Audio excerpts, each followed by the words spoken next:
for me very in high regard. And Yeah.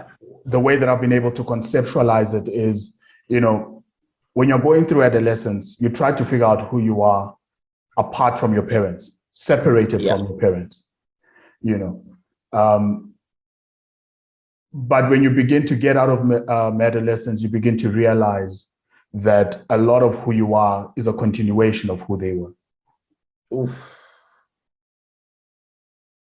And so there's a lot of expectation on top of you by mere virtue of the fact that if things didn't go the way they should have gone in the previous generation, there's this thing that Tim Grover says that it shakes me to the core consistent. It's like, it may not be your fault, but it is your responsibility.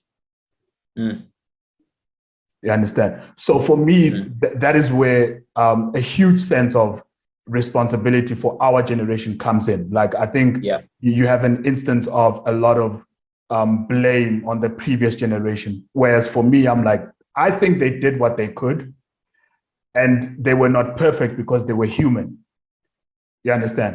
Now, don't go and outsource your battles of this generation to them and say, had they fought the battle, we would not need to fight it. You're like, no, this is the battle of your generation, and it might not be your fault, but it is your responsibility. You are not separated from that. Yep.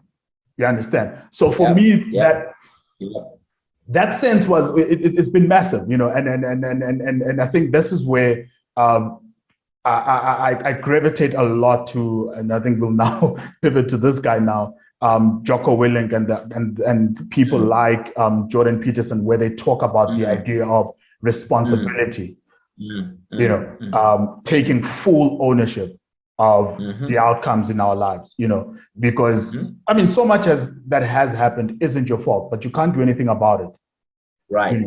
So I think I did a video on this a while back, and I said, there's no point in being right, and yet it doesn't serve you. Of course, you're a person of color, and the odds are stacked against you. Nothing about that is going to change in all likelihood in your lifetime. In other words, that is just the field you just have to play in. Fact. You understand? So there's no point in arguing. Like, you can, I basically conceptualize it as, there's no point in being right and it doesn't matter. And I think a lot of our arguments are basically that. It's like, yeah, you're right, but it doesn't matter.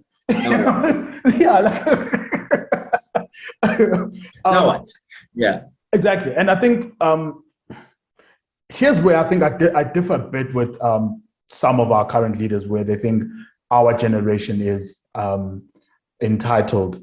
I think, okay, there's an element of truth with that, but I think we aren't properly equipped to actually take responsibility. We are a generation of a failed parenting test. We are